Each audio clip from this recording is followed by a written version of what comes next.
আজকে একটা চিকেন কষা করছি, একটু আলাদা ধরনের। তো এখন আমি 1 চামচ হলুদ গুঁড়ো দিলাম,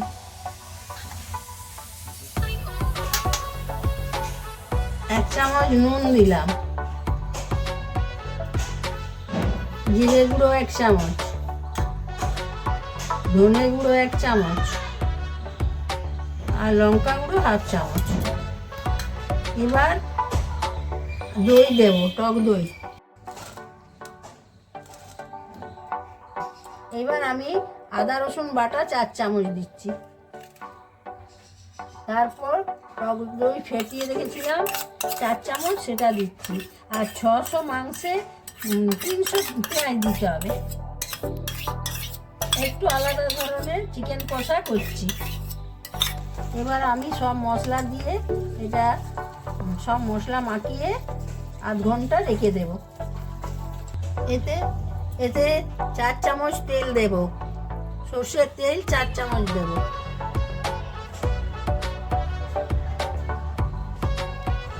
চার চামচ তেল দিলাম, সব শুদ্ধ ম্যারিনেট করে আধ ঘন্টা রেখে দেব।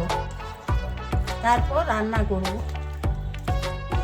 একটা ভাজা মশলা করছি, একটু জায়ফল, একটু জয়িত্রী, একটা শুকনো লঙ্কা আর দারচিনি, এলাচ 2টো, ছোটো এলাচ, আর লবঙ্গ 4টে, মরিচ 4টে, আর ধনে 1/2 চামচ, জিরে 4 ভাগের 1 ভাগ, আর জিরে, মরিচ একটু ভেজে নেব। ভেজে নিয়ে গুঁড়িয়ে নেব।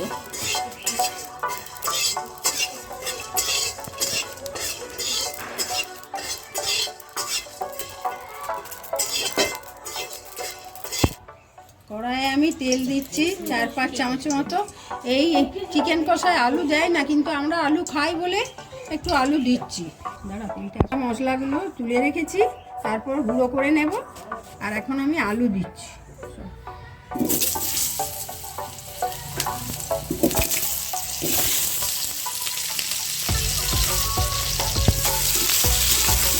আলুটা একটু ভেজে, হালকা ভেজে তুলে নেব। একটু হলুদ দিচ্ছি, আলু ভাজছি, আর অল্প একটু নুন দিয়ে ভেজে নেব। এগুলো দ্বারা হালকা একটু ভেজে নিচ্ছি। আলু ভাজা হয়ে গেছে, এবার আমি তুলে নিচ্ছি। এবার আবার তেল দিচ্ছি, পেঁয়াজগুলো ভাজবো।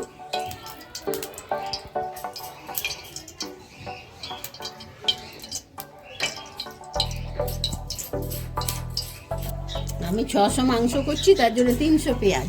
যতটা চিকেন থাকবে তার অর্ধেক মাংস পেঁয়াজ দিতে হবে। আর সরু সরু করে কুচিয়ে নিতে হবে। সরু সরু করে কুচিয়ে নিচ্ছি, দিয়ে পেঁয়াজগুলো হালকা ভেজে নেব।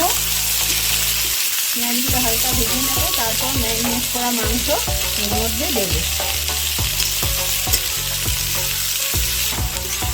পেঁয়াজটা লাল লাল করে ভেজে নেব,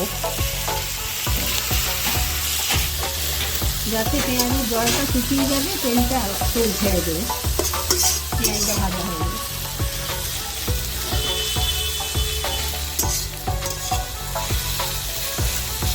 অল্প একটু পেঁয়াজে নুন দিচ্ছি, যার জন্য পেঁয়াজটা তাড়াতাড়ি গলে যাবে।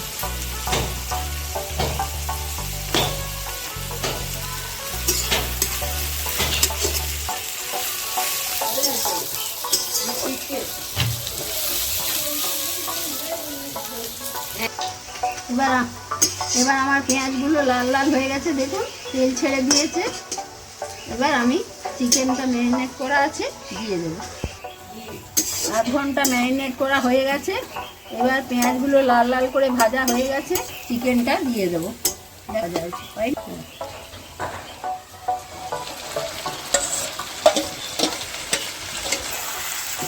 এতে আমি টমেটো দিইনি, একদম টমেটো দিইনি, দই দিয়েছি।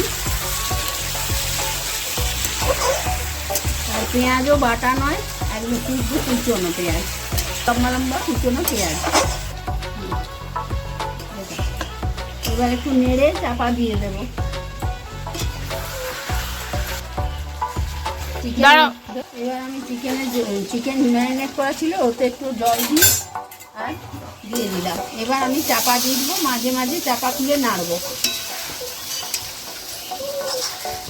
চাপা দিয়ে দিলাম, মাঝে মাঝে চাপা তুলে নাড়বো। 2 মিনিট হয়ে গেল। এবার চাপা খুলে আলু যেগুলো ভেজে রেখেছি ওগুলো দিয়ে দেবো। এতে আলু দেয় না, আমরা আলু খাই বলে আলু দিয়েছি, আপনারা আলু না দিলেও চলবে।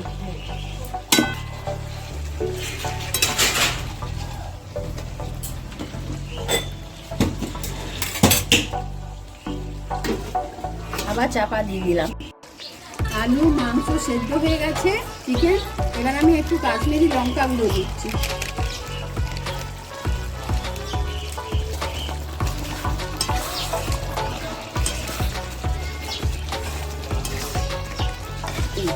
এবার যে ভাজা মশলা গুঁড়ো করে রেখেছিলাম সেটা দিয়ে দিলাম, দিয়ে নেড়ে নাবিয়ে নেব। নাবিয়ে একটু চাপা দিয়ে রাখবো, তারপর খাওয়া হবে। এইভাবে আপনারা একদিন করে খেয়ে দেখবেন, কেমন লাগে আমাকে কমেন্ট করে জানাবেন।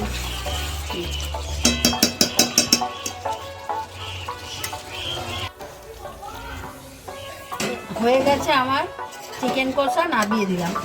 দেখুন এইভাবে হবে, রান্না করে খেয়ে দেখবেন, খুব ভালো লাগবে। গরম ভাতের সাথে, পরোটা, লুচি, রুটি সবের সাথেই ভালো লাগবে। হ্যাঁ।